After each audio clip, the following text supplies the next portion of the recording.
Now, as you know, I love meeting in person.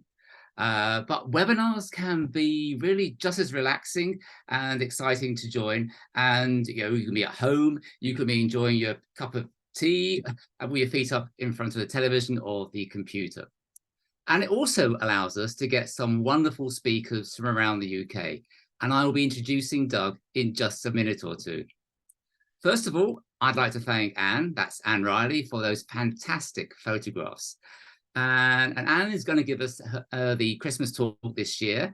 I think it's on the 12th of December at Christchurch, entitled Why I Love Bugs. It won't be just great photography, there are also going to be some wonderful, interesting insect-related stories as well. I'd also like to thank Andy Woodall, assisted by Ian Ford and Jonathan Whiteley, for the fungal foray on Sunday.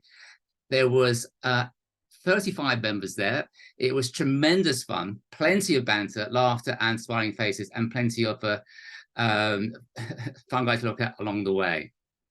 Now, I understand there'll be a few new members tuning in tonight. So just to let you know, in a moment, I'll be introducing Doug. And but during Doug's talk, if you have any questions, and we encourage questions, could you please put them in the Q&A? That's the Q&A, not the chat. Jeff will pick those up and we'll be asking Doug at the end of his talk the questions that you pose. Now, for tonight's speaker, and it gives me really great pleasure to introduce Doug Kennedy. We had a long chat on the phone last week, and I found out we have quite a lot in common, both being born in West London, quite close to one another, although I was born in the maternity hospital between the Chiswick Flyover and the Fuller's Brewery. I think Doug might have been somewhere a little bit posher. Also, Doug now lives up in Tame, as he has done for a long time, or near Tame, in the Tame Valley near Aylesbury, and it's an area that I used to cycle. And in fact, I actually found that my old map from my teenage days when I used to cycle up there. So on with a little bit about Doug. He has a lifelong passion for landscape, wildlife, and ecology. And that took him to Sheffield for a degree in biology. He also has a master's in environmental science from the Open University. But that wasn't his first career. He was actually a musician, first of all, primarily a guitarist. But in more recent years, he's obviously returned to his previous passions in biology and ecology and the environment. He's the author of many, many books, and you saw actually in the slides his latest book. Following talking to Doug, I went out and ordered it from the local bookshop, and it arrived today, and it certainly looks a good read, all about the ecology of the Pennines, from Teesdale right down to the Peak District. What else was I going to say? He's initiated many and runs many campaigns, and he's taken on the Thames Water. We all know all about that with Yorkshire Water, over the pollution in his nearby River Tame in the Vale of Aylesbury. He's also an active member of the Chiltern Society, and he's chair of the important Chalk Rivers Action Group. And when he's not doing all that, he's a keen rambler and a runner. And he did admit to me that he comes to Yorkshire quite often, and he said his favourite river is the River Wharfe. So I'd like to hand over to Doug for his talk this evening on the chalk on chalk streams. Thanks very much. Thank you very much indeed, Ian. One correction there: we were born in the same hospital, mate, Queen Charlotte's. Oh, right. which no longer is there. Okay. Thank you very much for that introduction. Very kind of you. I will now share my screen. All right, hang on. Share screen. And I'm going to share the second screen. Share. And then I'm going to start my... Oh, come here. That's it. That's it. Got it. Right. Presentation. Great. We got a presentation. Jolly good. Can you see that all right? Is that okay? That's perfect, Doug. Thank you. Excellent. Right. Okay. Good evening. Yeah, great. Yeah. Yes, I think Ian's done enough introductions. Yeah, actually, the Chalk Rivers Action Group doesn't really exist anymore. But I'm still active on the Chalk Rivers. but the actual action group ended with when I passed the baton on to Charles Rangeley Wilson, who produced the Chalk River strategy for DEFRA, but it's still something I'm very heavily involved in. The River Tame Liaison Group has become quite important, and in fact, today, as well as preparing for this, I've been preparing for our 17th meeting tomorrow. It happens every 6 months. Okay, the English chalk streams. Now, the chalk downs are a rare global landscape. There's a fair bit of chalk around the world, but not much of it forms hills. The chalk that forms our chalk wolds, in fact, starts down in France, and Champagne grows on the same chalk formation as forms our chalk, which probably explains why we keep on winning prizes for very good sparkling wine. But we actually have the chalk streams. Now, as I'll get into, chalk streams are quite rare because, as with limestone, chalk doesn't hold water very well. You'll be aware that in your region, in the Pennines, there are 2 natural lakes. There's I mustn't divert. Anyway, you've only got 2 natural lakes, and the rest are all reservoirs. And in chalk, it's rather similar. The water just disappears through the gaps created through the erosion of the calcium carbonate by water. It dissolves. So out of 260 chalk streams, 224 of them run through the English countryside. Most of those, they can be very, very small and only temporary, but we have the best of them.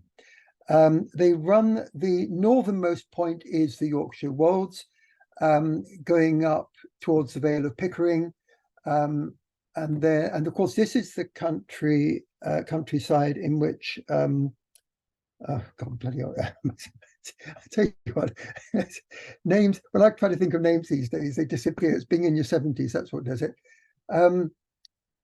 Anyway, yeah, so from the the Wolds up there in East York, in the East Riding, down to the River Test and the Itchen down in the south, Hampshire. And then in the east, you've got a few streams on the North Downs. One thing that one of my books is North Downs Landscapes, and I was brought up in the North Downs. As with your chairman, I used to, well, he was in Chilterns in the West London. I was more in Southwest London. I used to go with my scout group camping and things down to the North Downs. So I was very much aware of where they were. So when I chose the title for North Downs Landscapes, which followed Chiltern Landscapes, that seemed a good idea. Unfortunately, most people know where the South Downs are and the Chilterns are, but they don't know where the North Downs are. But they run from Farnham in Surrey, south of London, and then the M25 goes over them, and then then the M20. If you've ever driven down to Folkestone or Dover to go to the continent, then you, on your left, that's the North Downs, and there's some very beautiful landscapes and a few chalk streams. Now, the characteristics of chalk streams are well, you've got clear, fast-flowing water, ideally with a shallow, gravelly bed. Where you get silt building up, that's a problem. You don't want silt in chalk streams. It's meant to be gravelly, and the water is meant to be very clear. And the water is classically extremely good. It's been filtered through the chalk. And as with good limestone water, it's slightly alkaline, and it's very pure. And this has been of great advantage to the water companies that avail themselves on it through abstraction. So it's been over well, in fact, before the water companies, the water boards. It was a gift to the water boards. And we took it gleefully. So we started abstracting willy-nilly, and farmers abstracted willy-nilly, with the result that the chalk stream started to suffer. And that actually, we've now realised this, and as I'll describe later, there is some action beginning now, particularly with affinity water in the Chilterns. There's efforts from Thames and Southern Water to limit these abstractions, but the chalk aquifer is incredibly valuable for nature as well as for human life. So we're probably going to have to spend a bit of money on recycling water around the countryside, and thus in fact, if you look at the water resource management plans for the southeast and the east of England, you'll see quite a lot about abstractions. This, by the way, this is the River Chess at Latimer that we're looking at in the Chilterns. Now, going up to the north, this is a little stream up at Hovingdon Park in North Yorkshire. It's actually it's on the south of the Vale of Pickering, and it's one of these streams that forms below the actual scarp of the Yorkshire Wolds. But it's one of the most northerly English chalk streams, and although it's going through a wildlife paddock and probably is a bit polluted by their cowpats, nonetheless it is a stream that sourced from the chalk. Going into the wolds themselves, there's very little water on the surface of the Yorkshire Wolds, very little. There's a lot coming out from underneath it, as you've just seen at Hovingdon, and also on the south, above Kingston upon Hull. There's as you get towards the Wolds, you'll find that there are streams and rivers coming out from underneath the chalk, and this is fairly typical. The water lands on the surface, and it trickles down through the deposits, the overlay deposits, which are obviously, there's soil and there's clay and there's flints and there's all sorts, and then it gets into the chalk, and then it finds its way into the cracks and down below, where it can travel a very, very long way. So this is a rather lovely typical dale, which has been carved by the water over probably hundreds of thousands of years, but it's disappeared and left this nice little bit of livestock pasture behind. Going right now way down to Kent in the southeast, this is the River Nailbourne, again, which is a nice, fairly typical chalk stream. This runs from Lymming, which is north of Folkestone, only about 10 miles north of Folkestone, and it runs north to Canterbury, joining the Little Stour. It doesn't, and the bits of it run, bits of it don't run. It's quite a typical chalk stream. You all know about Malham Beck, which flows out of Malham Tarn and then disappears after about half a kilometre, completely disappears. Interestingly, on that one, it disappears down into the ground, and they still haven't traced. I don't know. He may not yet even have traced where it actually comes out, because the Malham Beck that comes out from the bottom of the cliff and flows through the village is not the same water as comes from the Tarn, which is anyway, that's by the by. So yeah, chalk is rather similar, and the water can come and go according to where the water table is and how the water is flowing within the chalk. This now is the first division of chalk rivers anywhere, the Itchen and the Test in Hampshire, and these flow sort of in the South Downs, down and through Winchester, and down to the Solent, In the upper reaches, they are very, very valuable as trout fishing streams. You pay an awful lot of money to fish there, and there's a lot of very posh landowners along them. So, which might partly, the fact there's so many lords and ladies that live along these rivers probably explains why they're still in such good condition. But they are under huge pressure. And I was talking to Fergal Sharkey the other day, and he was telling, because he's got into this arena because of the trout, because he's a trout fisherman.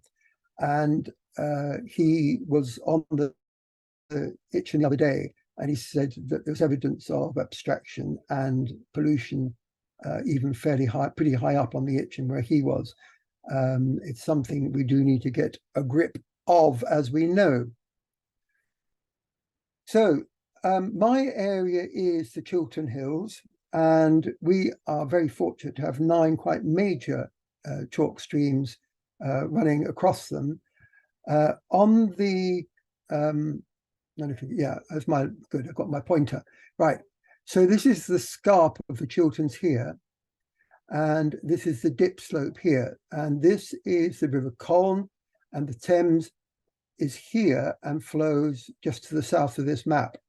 Or no, actually, no, it comes up here to the Thames. There it is, going round through Henley. That's right. Yeah. So, yeah.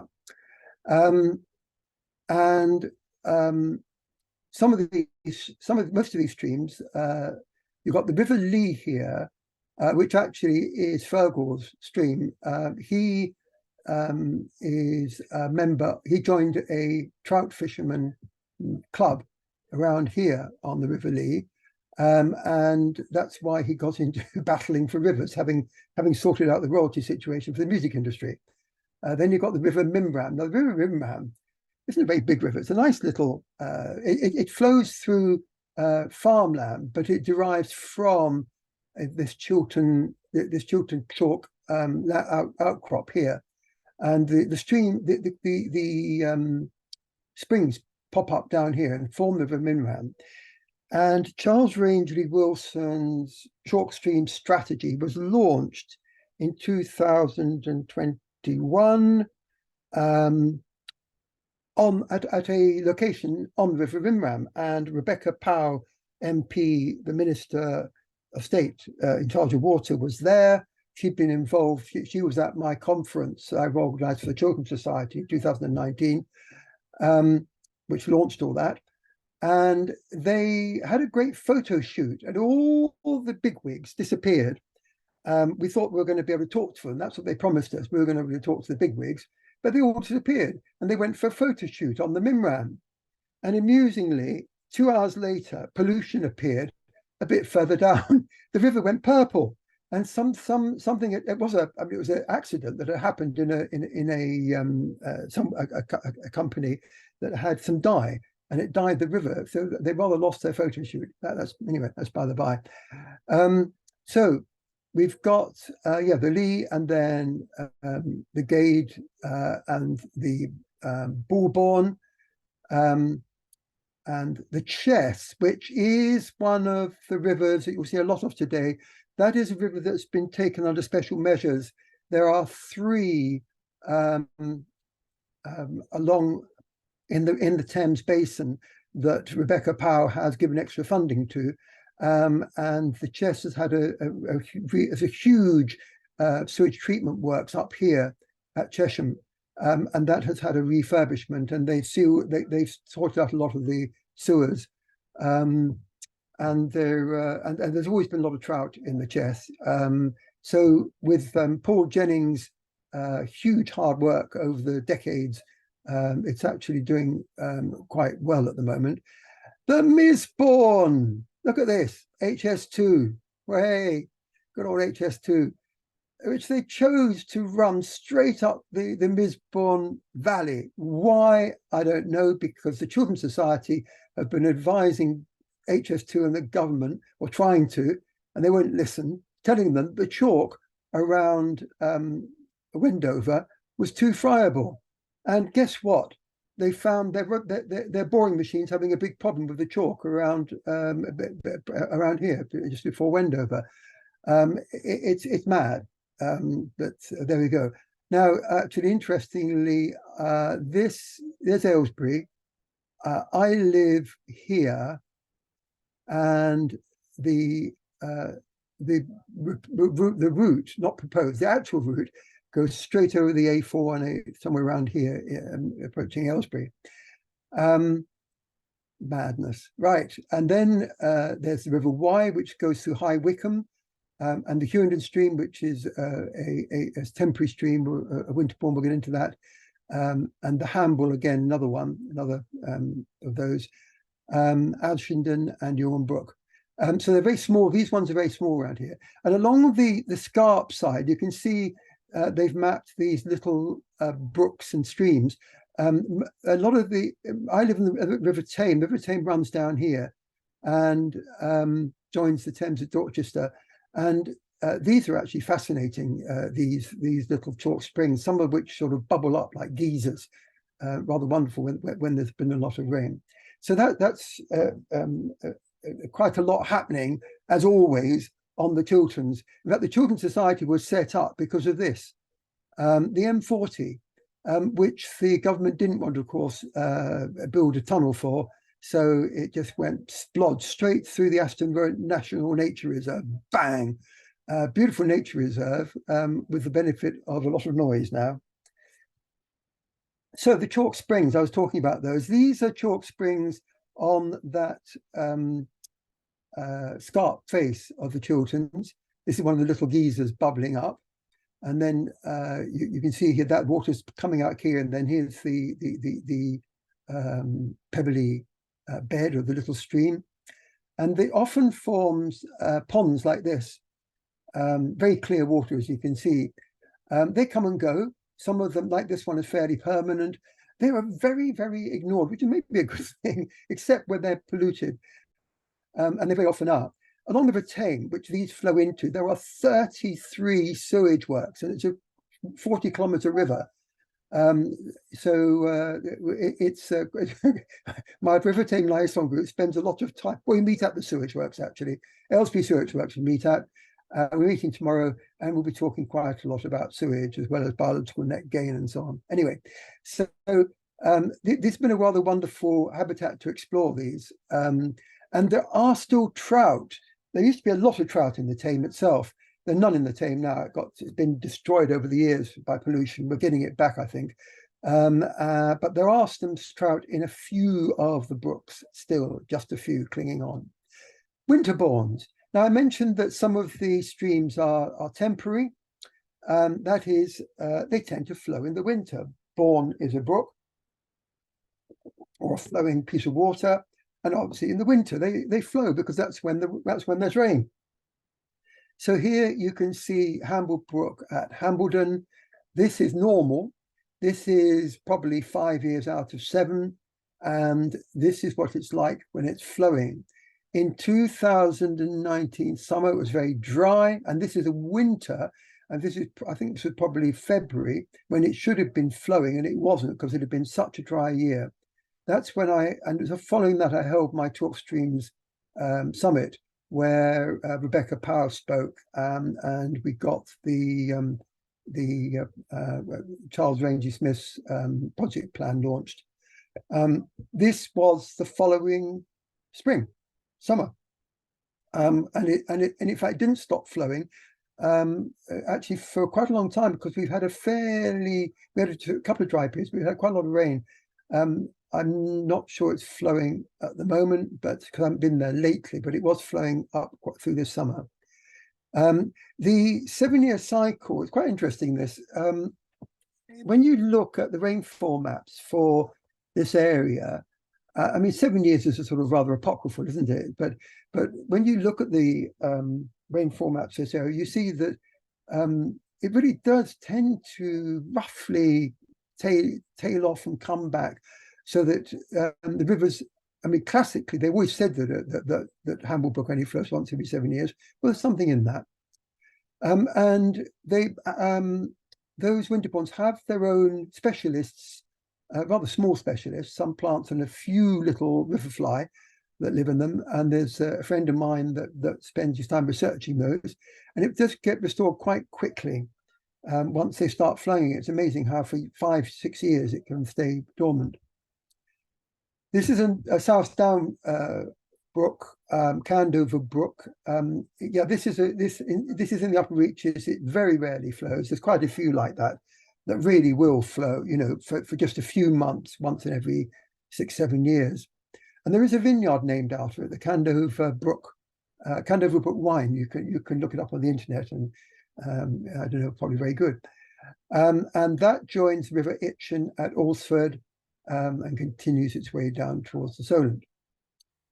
So here I'm on River Chess. This here is a lake, one of the numbers, lots. All these chalk streams, certainly in the Chilterns, less with the Chess, but certainly when you get down through Winchester, things start to change. But we really have modified and treated these chalk streams with gay abandon. Landowners just, you know, create. They put dams in. They create. They put weirs in. They put drains in. They all for their own amusement and delectation. It's okay up to a point. I mean, this is lovely. This is a terrific short fishing lake. And it's on the running River Chess between Chesham and Rickmansworth. This here is a trout red. So this little depression here has just been whisked out by the female's tail, and she lays her eggs and the male lays on top of them, and that's how they get things going. That's actually pretty much in the middle of Chesham, oddly enough. Chesham's got a very interesting hydrology. It's worth going for a visit if you're in the area. There are specialist plants on the chalk streams, and actually I'm sure that some of them you'll also find on the limestone streams, because obviously they're alkaline and very clean, where the water companies let them be. So we've got here water crowfoot, very pretty little ranunculus, and water starwort, which when you see those long streams of greenery on a fast-flowing chalk stream, it's usually one or both of these. And you also get watercress of several types, and the usual aquatic plants as well. Then there's the river fly, very important. And in fact, our voluntary groups spend a lot of time checking and collecting river fly because, as you'll know from the wharf, these are very important in judging a stream's cleanliness and health. When I was putting the the Pennine Wildlife Habitats book together, I spent a bit of time turning over rocks on the upper wharf, and finding a lot of these, and along with, which I was delighted to find, planarians.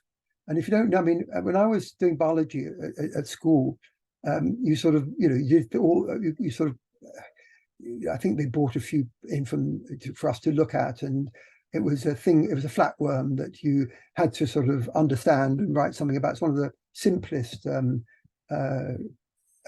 the three of the triploblastic animals, and I was delighted to find loads of them underneath the rocks on the upper wharf.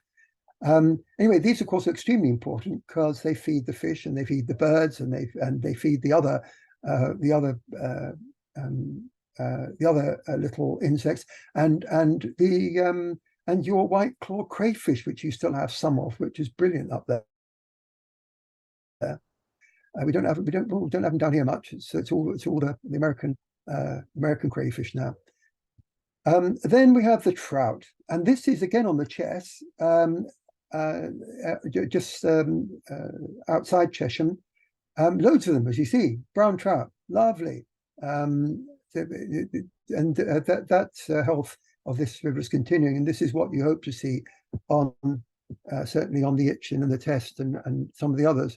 Sadly, they're missing on too many of the streams because of the river quality and so on. So just to say that talking of abstractions and weather, this is a map of the Chilterns in, I think, 2019. And the red is where the chalk stream is not flowing. Now, Hamble Brook doesn't normally flow.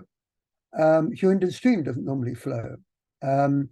But what happened was that the red you see actually got worse. And I took a photograph. I went for a walk along the River Ver with, in fact, Hayden Bailey, the geologist, and a few other people about this time. Now, St. Albans, with its historic Roman remains, is on here, around there probably, maybe a bit lower. And this, in Roman times, was a big river. There are old mills and fish ponds going all the way up the river up here. Well, we could stand in the bottom of the river at the River Ver, and I took a photograph of us there, and which was pretty appalling. And the reason was it had been a very dry period. It was the end of the if you like, the 7-year cycle, but also it showed that abstractions were far too high. And it was there were a lot of fish dying, and the Environment Agency had to remove fish from the rivers, which is pretty tragic.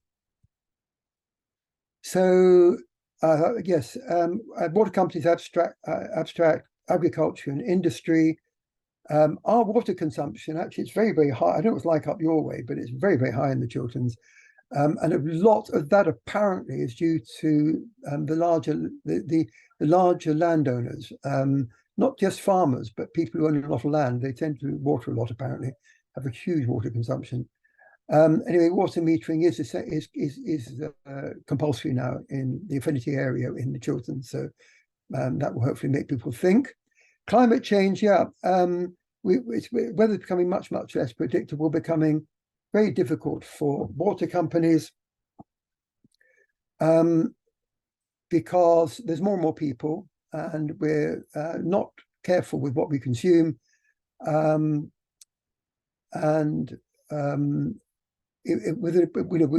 waiting for the very prolonged drought down here, which is likely to happen. I would say we're now 2023. I predict that in 2025, 26, there will be a very dry period. I hope it doesn't happen, but I think that's what is building into people's predictions, and we'll see what happens. But Fergal is quite firm that water will be in short supply for London before 2030, because we just haven't been putting the infrastructure in to look after it. And of course, classically, what we did was just suck more out of the aquifer. Well, I suppose that's a choice the government makes, but it'd be tragic if that was the case. Then there's water pollution. Now, as I said, a lot of, like your rivers, a lot of the chalk streams have been completely culverted and changed and moved and diverted and turned into ponds and everything. And they have a lot of sewage going into them. And in fact, of course, that's made worse by the fact that the sewage network was built to save money by having these combined sewers which let fresh water into them from the surface, and they have to be closed up, and leaks have to be dealt with, and so on and so forth. It's a huge job that needs doing, and it's happening. Well, the Chess is lucky. Thames Water have been working hard on that, and there is other work going on, but it ain't fast enough. Agriculture, we've been very careless about this in the past. There's a lot of work going on to get farmers all over the place to be more considerate about this, to think about it, and hopefully with the growth of restorative farming, farmers will treat the land with more care and realize they don't need to spend all that money on chemicals and huge machines, but it's work in progress. And then there's road runoff. Again, classically, we do, it runs off here, it goes down over there and into a culvert, and bang, it's in the river, no problem. Yeah, well, it is. So we possess some of the best chalk streams. They're very rare in the world. They're great beauty. The government has said over and over and over again, well, the Brecker Howe has anyway, that and George Eustace when he was there. I don't think that our current Secretary of State for DEFRA has said very much about it, which is a little bit alarming. But in the past, we've had these great assurances that the chalk streams will be protected, and certainly there's a lot of attention on them, as there is on the sewage throughout the nation. We just need it to be turned into action, don't we? So, yes, implement reports and recommendations already made to improve things. Well, if we'd obeyed the Water Framework Directive from the European Union, actually, and this because we've actually, I think, are we still in court for not obeying it, or have we actually got ourselves out of that by leaving the European Union? I don't know. Anyway, we were taken to court because we weren't obeying our full obligations on the Water Framework Directive. If we had done, our riverways would be in a better state. We certainly need to reduce abstraction from the chalk aquifer, work ongoing.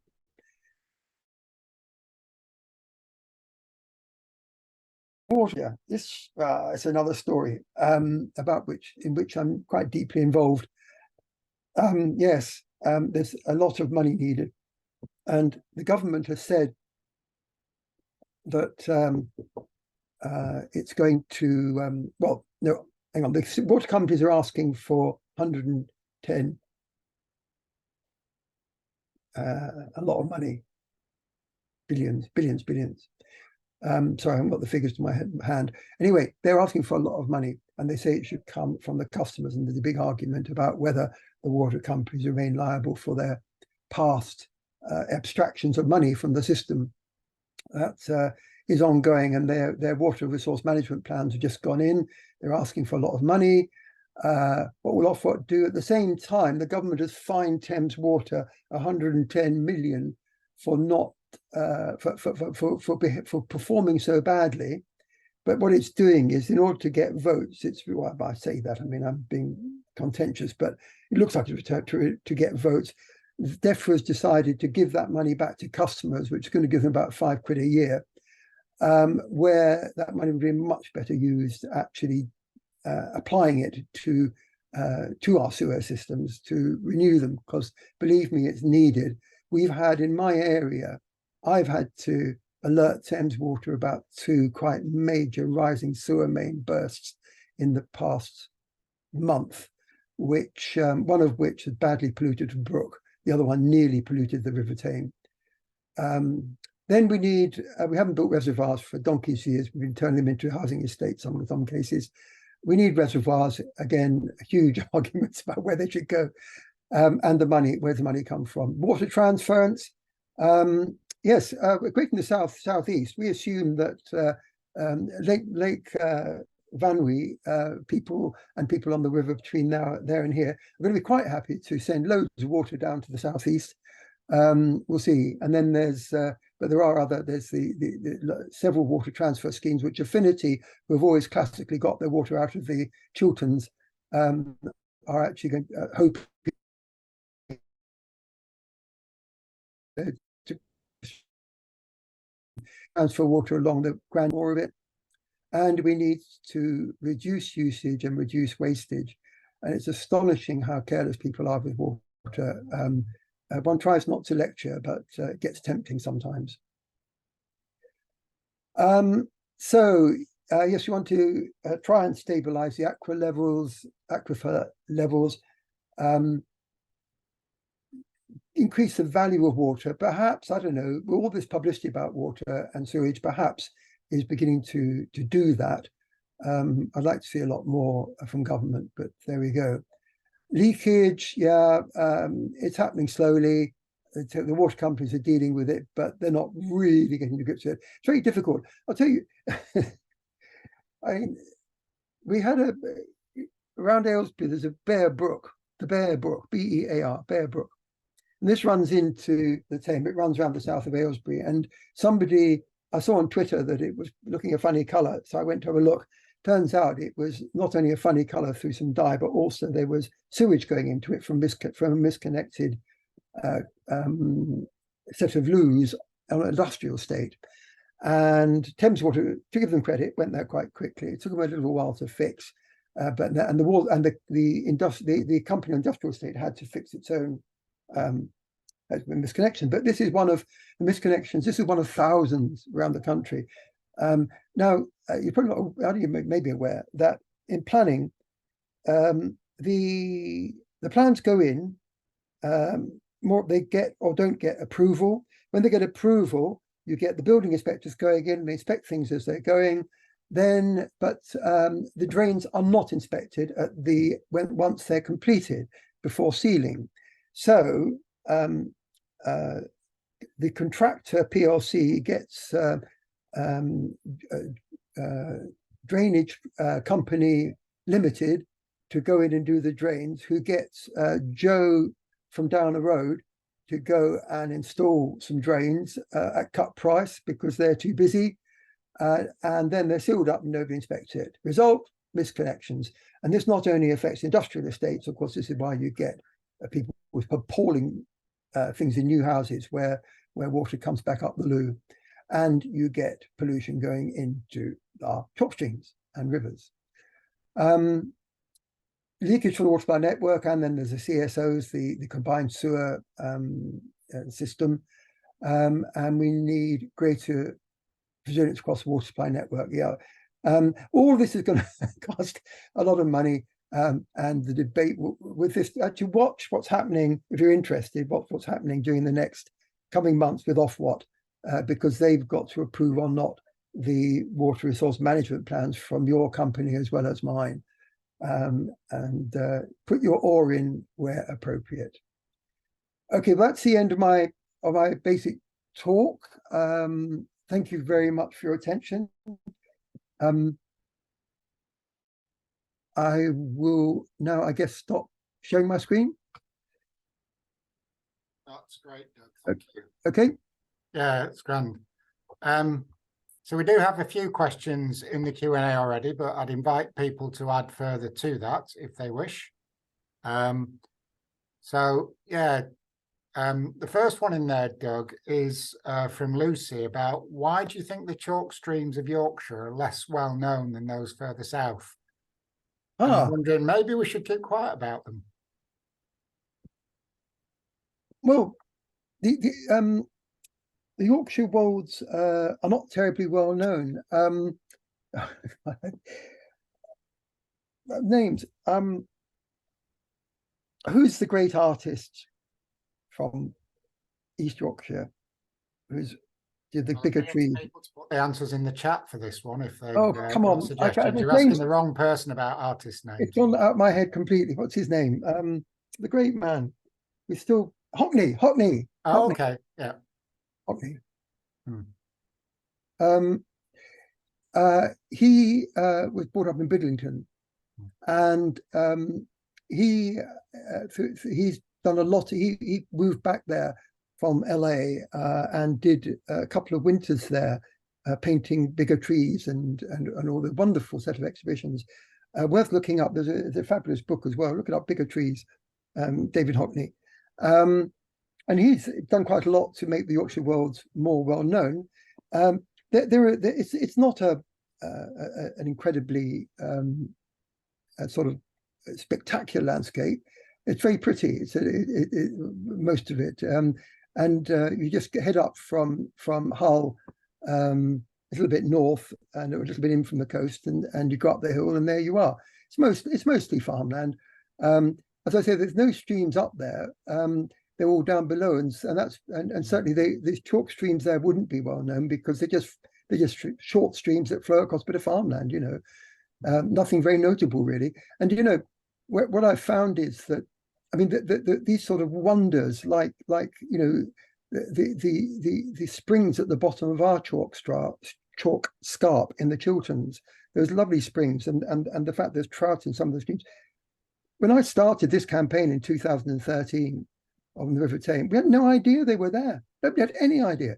They were just ditches that went through farms, you know. And of course, that's part of also the fact, you know, that 33 sewage works have been built. Most of them have got a couple of sewage works on them. So, yeah, we don't treat them well. Thank you.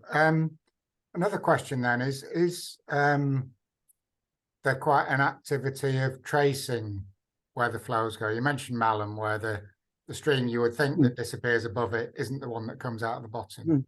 And chalk streams being not there all the time and coming and going. Is that quite a involved process to work out? Oh, yeah.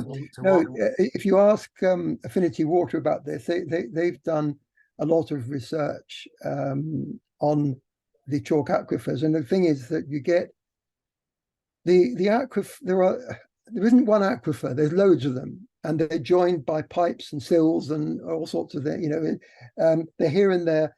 And one of the arguments, in fact, that they used when we were asking them for action on abstraction was that they said, well, you know, we can stop abstraction on the upper chess, and it may not help lower down. It might help the Misbourne, for all you know, but we just don't know, you see. So there's a lot of sort of obfuscation on that. In fact, of course, since the River Chess has received its special status, we found that actually if you reduce abstraction, it helps quite a lot, actually, you know, really does work. So yes, there is work going on. I mean, I will say that it depends who you're talking to. HS2, when you've probably heard that the HS2 environmental planning was pretty much on the back of a fag packet. And they didn't really, I mean, it was wood here and a, you know, bit of stream there, brook there, you know, hey, that's much more important. And that really is it seems to be in the way it was done. And the Children's Society, through Hayden Bailey, when they got the plans, they noticed that a lot of the boreholes, which were supposed to be around the Misbourne Valley, upper Misbourne Valley, weren't on the map. And the reason was that they'd started drilling and there wasn't a hole there, because as soon as they took the drill out, the whole thing fell in again. So they knew, actually, or they wouldn't admit it, that the chalk wasn't right for it. There are terrible risks. I mean, they're still drilling. We're just keeping our fingers crossed that Shardlow's Lake, which is an artificial lake but rather beautiful, near Amersham, doesn't disappear, because we've already had all, you know, sort of, you had some quite, you had sort of sudden gushers appearing from underneath from the boring machine coming through the ground and things, you know. So what I'm saying here is that don't believe the corporations. You've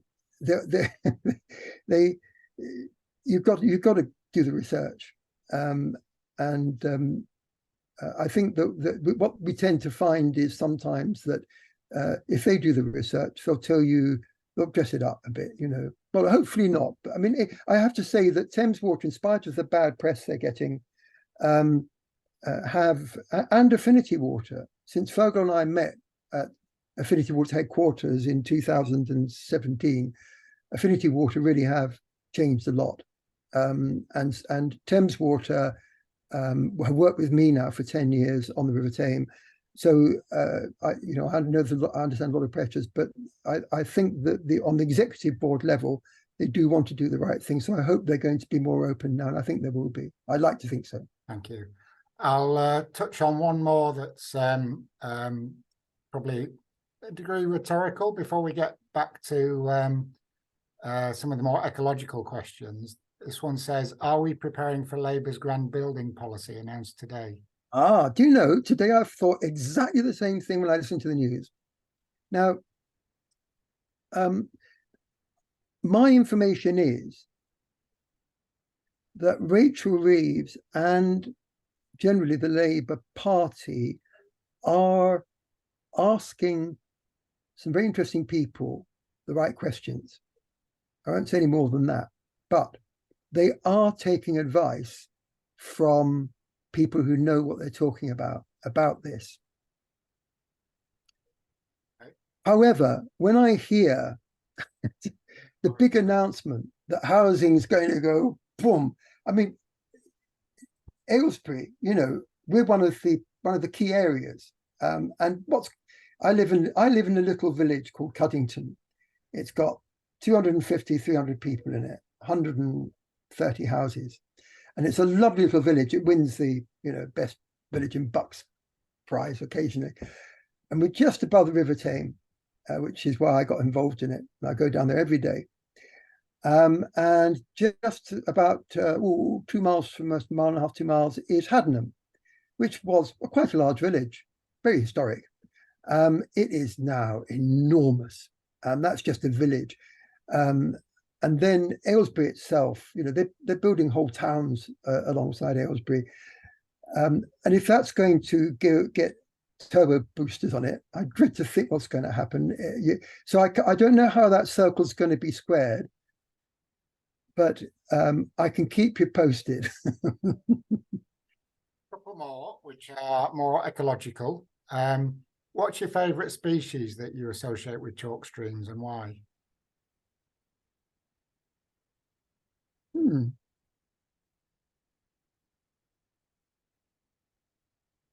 Interesting. Yeah. Oh, I don't know. I favorite. Yeah. Sorry. Sorry. I'm sorry to hesitate. I'm not very good at favorites. It's part of being an ecologist. When you're an ecologist, you see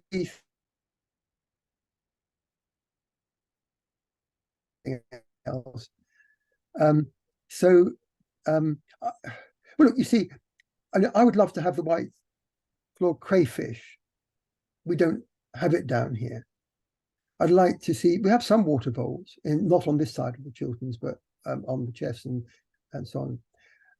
I'd like to see more water voles. The trout are lovely. I'm not really a fisherman. There's also, you know, I adore some of the river fly.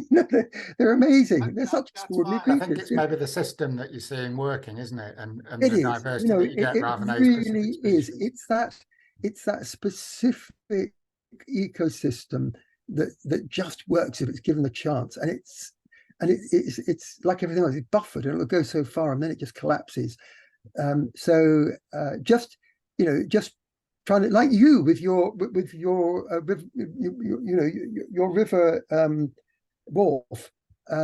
It's, you know, you just want to protect something and look after that and see that right. So sorry, I'm not going to answer your question properly. No, that's a decent answer for me. And then you mentioned limestone also clearly having an alkaline makeup. Does that mean that there are a lot of limestone-based streams that have got similarities to chalk, or does the sort of very different porosity mean they're just? No, I mean, I suppose chalk stream. Okay, we think there's a lot more limestone streams. They do have a similar chemical constitution. It's calcium carbonate. Chalk is soft limestone. I was in the Julian Alps in Slovenia in June, walking. A wonderful time. Look at my blog on Medium. Fantastic photograph. And these are enormous limestone mountains. I mean, you know, 2,500, 3,000 meters high. And walking along this footpath, I suddenly looked, and then there's this little short grotto with a just like the one I showed you earlier on. And it's just, you know, this just was younger limestone. So, you know, it's the same rock. And so there are quite a lot of similarities. There is a similarity that there's very little water, natural water, on the surface of limestone as there is on the surface of chalk. You've got semi-water and Malamtarn, and that's it, you know, and they're quite different from each other. But the rivers that flow, chalk streams tend to be small. Like the Wharfe is comparatively quite a big river. And I mean, the thing is, you know, going up on the going up Ribble, going up the Ribble, up past Horton, up towards its source.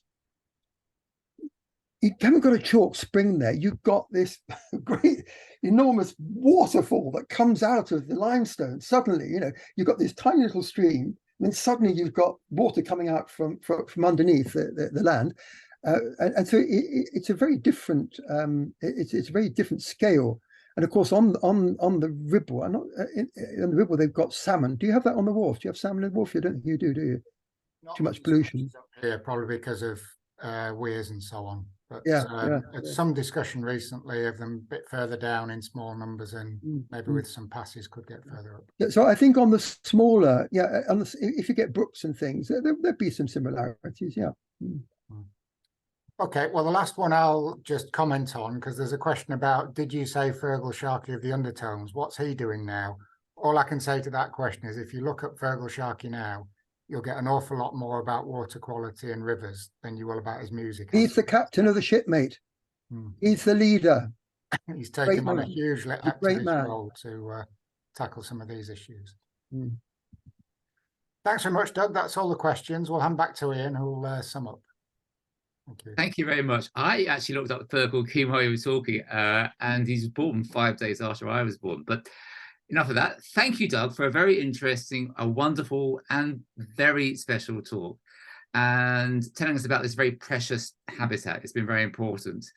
And remind us that you don't have to go down to Berkshire or Hampshire to look at the Chilterns, the North or South Downs. We do have chalk here in Yorkshire as well, and we should perhaps pay more attention to the Yorkshire wolds. We tend to go up to the Dells more than we do go to the wolds. There's some great walking and cycling there. Yes, and then you've got the peninsula names that goes out to the bird Point. Right, yes.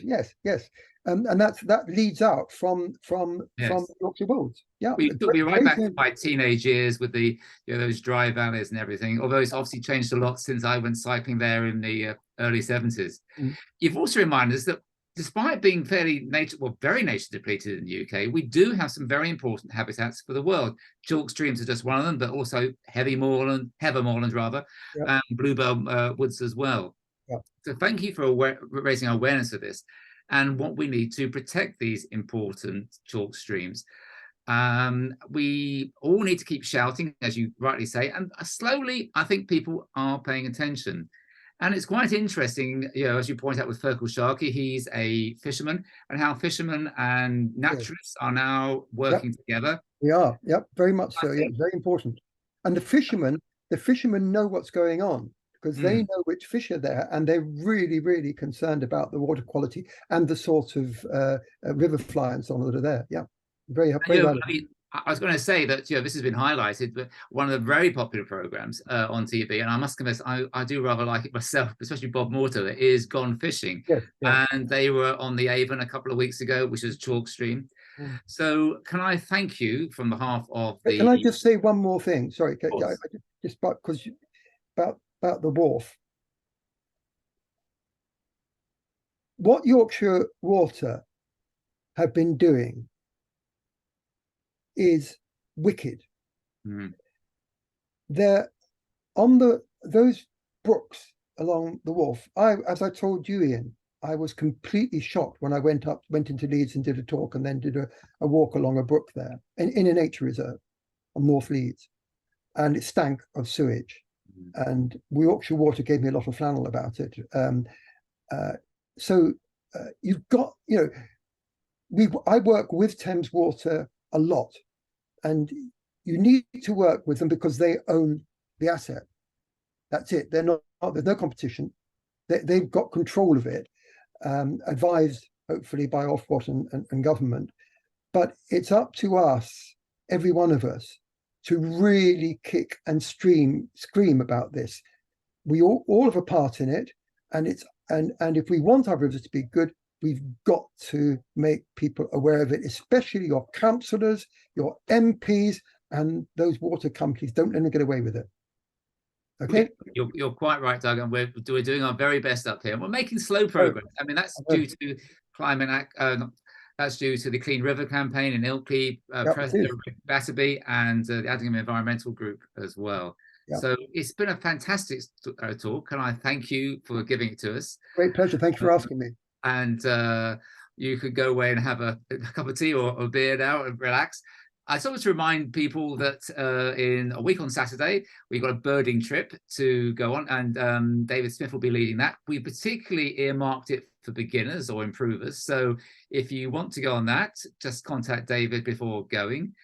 2 weeks today, we are back at Christchurch, and we got a talk from Stephen Lewis about Nidderdale, and in particular the Brimham Rocks. I went on a walk with Stephen probably maybe 18 months or so ago about the geology of Brimham Rocks. He's a very good speaker, and I think it's well worth turning up for that. And in 4 weeks' time, we're back in webinar mode, and we've got a young marine ecologist from Scotland, Jack Lucas, and I can speak personally that myself and also Sue Stevens, who's also a NATS member, went on an online course where Jack was the tutor, and he was very good indeed. And he's going to talk to us not about seabirds, as we taught us then, but he's going to talk us about marine mammals. So with those 3 events in mind, hopefully I'll see you at one of them, if not all 3. I will say good night and look forward to seeing you very soon. Okay, bye for now.